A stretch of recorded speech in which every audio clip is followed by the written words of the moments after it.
For 30 years, the city of Wichita, Kansas was at the mercy of a serial killer who taunted the police and terrified the public. This unidentified serial killer would send brazen letters to local media outlets and even told the press what he would be called. BTK, an acronym for his preferred method of dispatching victims. Bind them, torture them, kill them. BTK had studied serial killers, watched detective shows, and learned about forensics. Knowledge that would see him torture and kill at least 10 people while playing cat and mouse with investigators and reporters alike for decades before he was caught. Finally, in 2005, the authorities had their man. Wichita was expecting a monster, but what they got was Dennis Rader, an inconspicuous husband and doting father, a Boy Scout leader who also was president of his local church. This is the portrait of Dennis Rader, also known as B.T.K. Hi, I'm Lost Loz, an artist from Wales in the UK.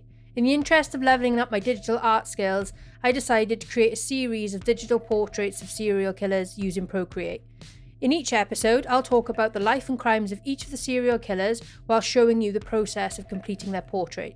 So, if you love art and find serial killers intriguing, get comfy. Welcome to Portrait of a Serial Killer.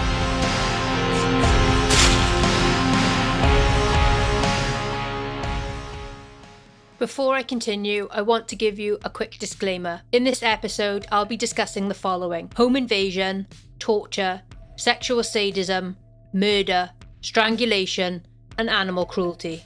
I won't go into all the gory details, but this could still be upsetting for some. Please keep yourself safe and click out of the video if necessary. Hopefully I'll see you in the next one.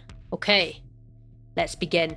Dennis Lynn Rader was born in Pittsburgh, Kansas on March 9th, 1945. He was the eldest of 4 sons born to Dorothea Cook and William Rader. Dennis and his siblings grew up in Wichita, Kansas. Both parents worked long hours. Mum was a bookkeeper and Dad was a gas service worker. Dennis would later inform psychiatrists that he felt he didn't get enough attention as a child and was resentful, particularly towards his mother, who he felt ignored him. However, when looking into Rader's childhood, these same psychiatrists only find typical family dynamics and no indicators of events of trauma commonly observed in most serial killers' backgrounds. Psychiatrists generally believe that Dennis failed to grow out of the child's need for attention, which led him to communicate with police and the media about the murders. This is also why it was so important that he was seen as a successful serial killer who was outsmarting the police. While Rader's upbringing can be considered normal and mundane, his inner world was far from ordinary. He enjoyed torturing and killing small animals, usually by hanging them. As he got older, Rader developed deviant sexual desires, often focused on power and control. He learnt from playing cowboys and Indians that he was sexually aroused by being tied up with rope, and even more so when he tied others up. He discovered that voyeurism stimulated him, and he would spy through neighbours' windows to watch women dress and undress. Women's clothes sexually aroused him, so he often stole women's underclothes to wear them or use them as masturbation aids. Additionally, Rader learned that he enjoyed autoerotic asphyxiation. Eventually, Rader began to merge these fetishes together.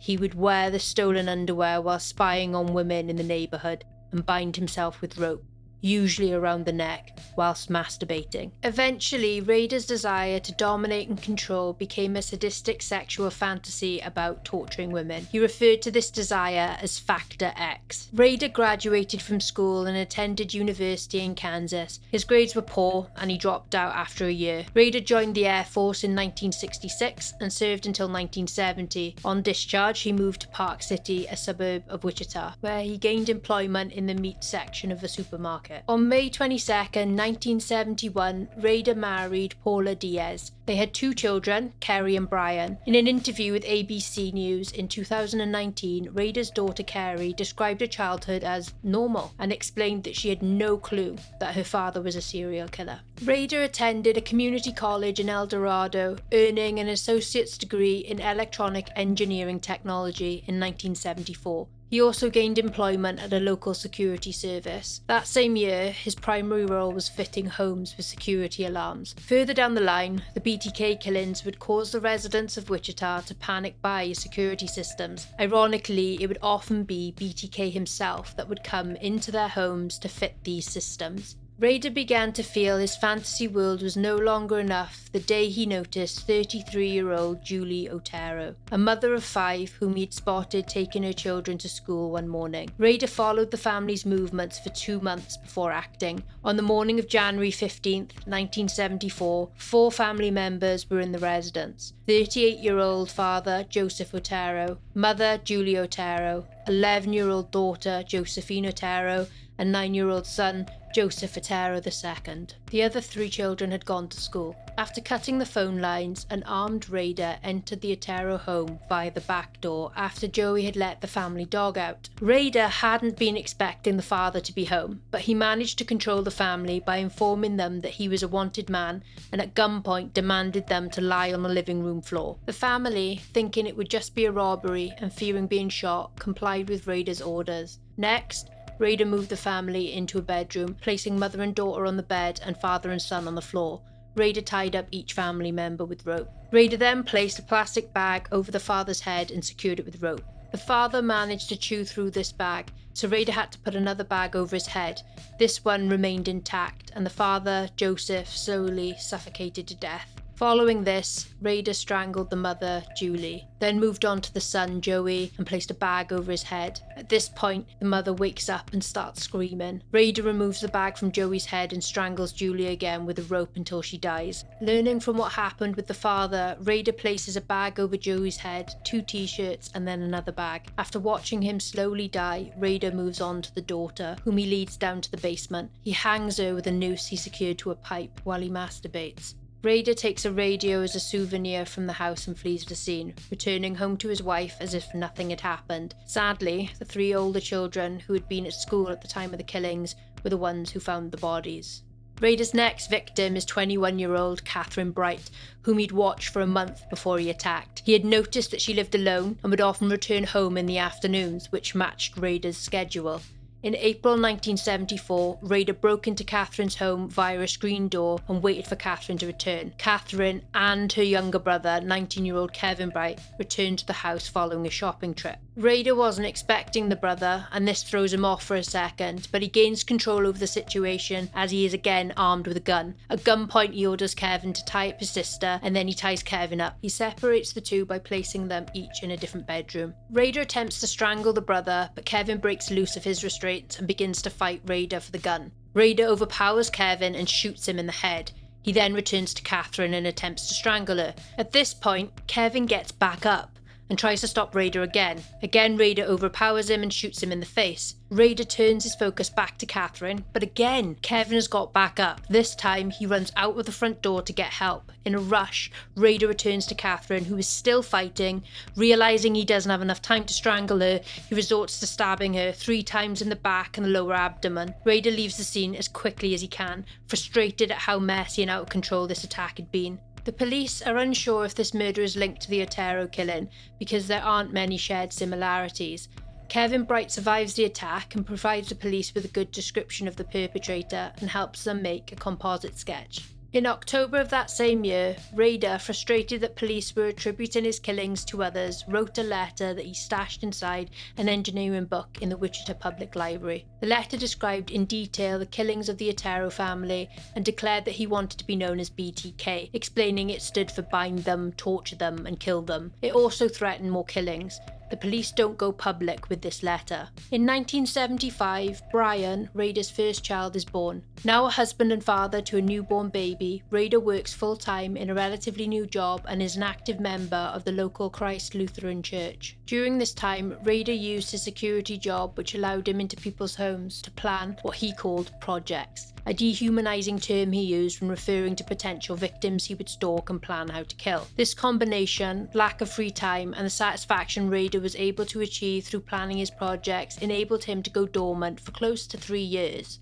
But on March 17, 1977, by chance, Rader ended up attacking 22-year-old Shirley Relford. Originally, Rader had planned to kill another woman, but she was not home. Rader spotted Relford's 6-year-old son walking home and decided to follow him. not wanting to waste an opportunity to kill. The boy was returning from a shop where he had bought a can of soup for his mum, who was sick in bed. Rader entered the house and at gunpoint he manoeuvred the 3 children present into a bathroom and locked the door. He then pushed a bed against the other door to the bathroom, which was adjoined to the mother's bedroom. There is a crack in the door and the son watches as Rader binds his mother's hands and feet with tape and places a bag over her head, securing it with rope. Rader watches as she slowly suffocates before leaving. The children break through one of the doors and get to their mother, but Shirley is dead. The children go to their neighbours and the police are called. Police note how the victim has been bound, the knots used, the method used to kill, and the presence of semen. All suggest that this is likely another BTK killing.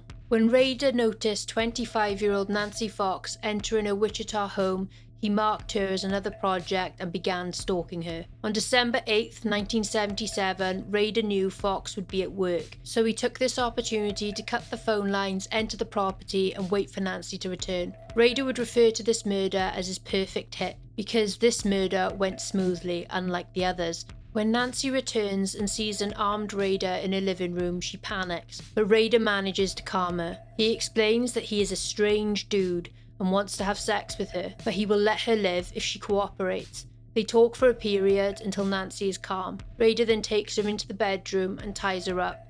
Once he's done this, he reveals that he is BTK and begins his killing ritual. After Nancy is deceased, Rader goes through her drawers and steals various underwear. Rader is very proud of this murder, and so the very next day he calls the police from a phone box and tells them there's been a homicide and provides them with Nancy Fox's details. The police kept their knowledge of a potential serial killer from the public. This frustrated Rader because he wasn't in control or getting the attention he felt he deserved. To rectify this, Rader sent a letter to the television station KAKE in Wichita in early 1978. The sinister letter claimed responsibility for the Otero, Bright, Relford and Fox murders. It also provided the press with the mockier BTK and demanded media attention, saying, "How many do I have to kill before I get my name in the paper or some national attention?" KAKE went public, and the police decided to go on air to address the public to confirm and warn them about BTK. Rader revels in all of this media and police attention. In 1978, Rader became a father for the second time, this time to a baby girl who they named Kerry. He had also enrolled at university and graduated with a Bachelor of Science in Administration of Justice in 1979. He hoped this qualification would enable him to gain employment in law enforcement. This qualification also allowed him to learn about forensics and police investigation procedures. This knowledge helped him to communicate with the police and leave crime scenes with minimal, sometimes no, forensic evidence. While acknowledging BTK's ability to leave low to no trace, police continued to pursue BTK's communications as the best way to catch him, hoping that eventually he would make a mistake. After his arrest, Rader disclosed that he had tried to kill again in 1979. His target was 63-year-old Anna Williams. He had cut her telephone line, broken into her house and waited, but Anna didn't get home until much later than Rader anticipated. A furious Rader eventually left the house, absolutely livid that she had evaded him. Aside from this attempt, Rader claimed that he was inactive again. This time he was dormant for 7 years. Police began to think that he had died or was in jail for another crime. During these periods of inactivity, Rader would create pornographic images for himself, consisting of pictures of him bound with rope, wearing women's clothing, often belonging to his victims, and a feminine mask he decorated with makeup. In these images, Rader would pretend to be his victims as part of a sexual fantasy. It is rare for serial killers to stop killing for prolonged periods. Most serial killers refer to their need to kill as an addiction. Like a typical addiction, tolerance builds. You need more. For serial killers, this means they need to kill more frequently and violently each time. During this period of devolution, they become sloppy, leaving evidence or drawing attention to themselves. This pattern inevitably leads to their capture. In this way, Rader can be considered unique because he can control his urge to kill for long periods of time by utilising his trophies, kill equipment and self-made pornography. Rader returned to killing on April the 27th, 1985. His victim was 53-year-old Maureen Hedge. Maureen was a neighbour of Rader's who lived just down the road from him. Under cover of night, Rader cut the telephone line and broke into Maureen's house. He waited in her bedroom closet for nearly 2 hours, waiting for her to come home and be alone. Once Marie was alone and had retired to bed, Rader attacked. This murder was different because after he killed her, he transported her body to the Christ Lutheran Church, where he was president of the church council. He then proceeded to photograph her body in various bondage positions. Once satisfied, he wrapped her back up, put her back in the car, and drove to a remote place and dumped the body. This was a well-planned murder because Rader had stored equipment at the church and set up the perfect alibi. He was a Boy Scout leader in the middle of a camping trip. He left camp once everyone was asleep, carried out this kill, and then returned to camp with everyone none the wiser. Maureen did not show up for work the next day, so police conducted a welfare check at her home to find she wasn't there. A missing persons report is filed. They found her car unattended and assumed the worst. Police search and eventually find her body on May 5th, 1985. They were unsure if this was a BTK killing due to the body being removed from the home. 28-year-old Vicky Wegerle is Rader's next victim. During the afternoon of September 16th, 1986, Rader assumes the identity of a telephone repairman and convinces Vicky to let him into the house to inspect her phone. Once inside, he waits for Vicky to turn her back on him. When he makes a move and drags her into the bedroom, he carries out his kill ritual, but this time he takes photographs of the body post-mortem, all while her toddler is playing just outside. Her husband discovers the body, police found no significant forensic evidence, and eventually the case went cold. Rader's last known victim is 62-year-old Dolores Davis. On January 19, 1991, Rader again used his role as a Boy Scout leader to create the perfect alibi. He leaves the camp when everyone is asleep and heads to Dolores' house. He broke in through a window while she was sleeping in bed. He convinces her that he is on the run and needs to tie her up to rob the house and leave without her calling the police. She complies, and Rader takes her to the bedroom. He binds her, and once she is under his full control, he tells her he is BTK and she is about to die. He proceeds to strangle her to death with her own pantyhose. He transports the body to a dump site, poses it, takes pictures and leaves. He then sneaks back into the scout camp. A missing persons report is filed after police notice items have been taken from the home. Her body was found on February 1st, 1991.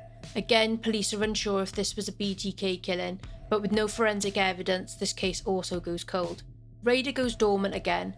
He continues to have projects that he keeps tabs on, but was able to resist killing. Again, this is partly due to his busy schedule. He had taken up a new job as a Park City compliance officer.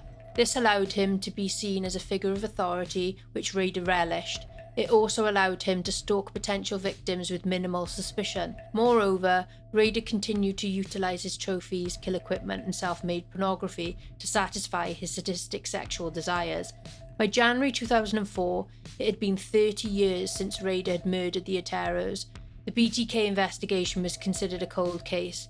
Police again assumed that BTK had died, gotten too old, or was incarcerated for another crime. Rader learns that a lawyer is writing a book about the 7 unsolved BTK killings. Spurred on by arrogance and the need to control the narrative, Rader reignites the BTK case through 11 different communications with the media and Wichita police. He wanted everyone to know he had killed 10 people and was still alive and willing to kill again. Rader starts with a letter to the local paper claiming Vicky Wegerle as BTK's 8th victim. Inside the envelope was a photograph of Vicky's body and a photocopy of her driving license. It also describes the murder in detail. Just as Wichita residents were starting to forget, this letter reminds them that BTK is still out there and no one is safe. Now the police are aware that Wegerle is BTK's victim, they ran DNA found under her fingertips through the system again, but there were no matches.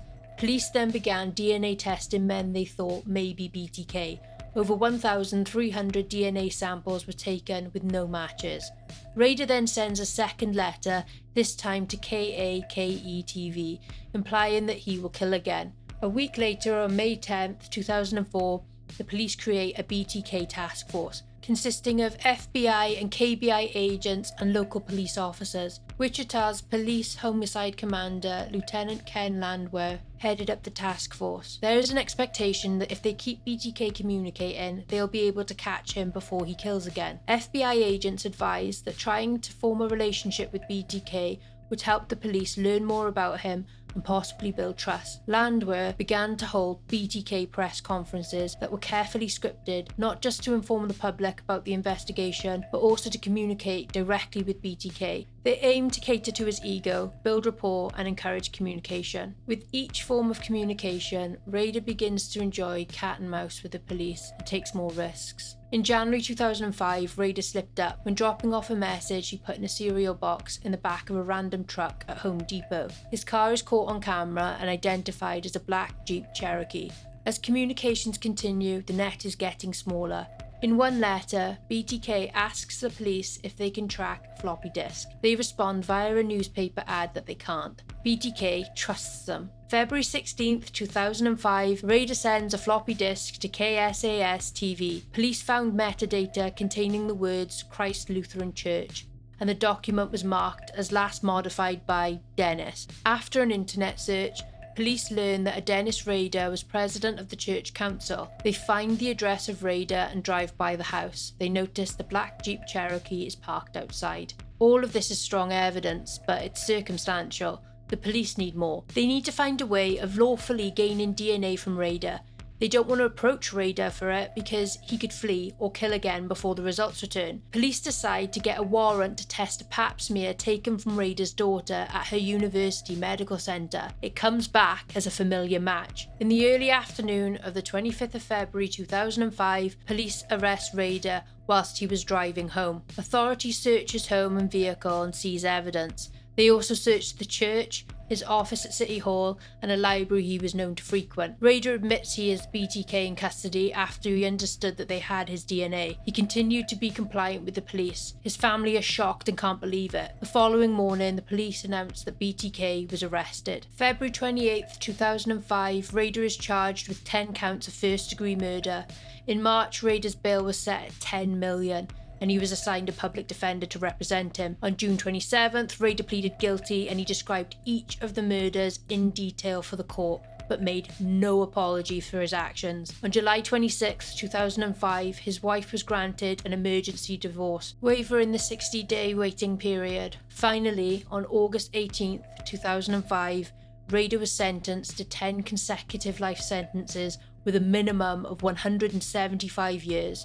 On August 19th, he was moved to El Dorado Correctional Facilities, where he still remains to this day. Over the years, police have tried to link more murder cases to Rader, but they haven't been able to provide enough evidence, and Rader has denied them. Rader continues to talk very openly about murders to pretty much anyone who will listen. You can hear the pride in his voice when he talks about his crimes in the interviews. I believe that his wife and son are not in contact with him, but his daughter has spoken about her childhood with BTK as her father, and she has said that she still writes to him. The crimes Rader committed, especially the killing of 2 children, means that Rader must be isolated from the general prison population, as he is likely to be attacked by fellow prisoners. I imagine he lives a very lonely existence with minimal control over his life. As a control freak, I would assume that gets to him.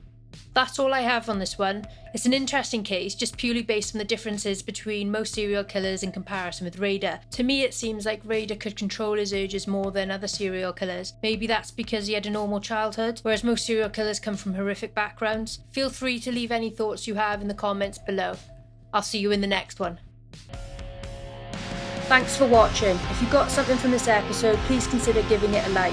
If you want to see more episodes, make sure you click subscribe and hit that notification bell so you don't miss anything. I'll see you in the next one.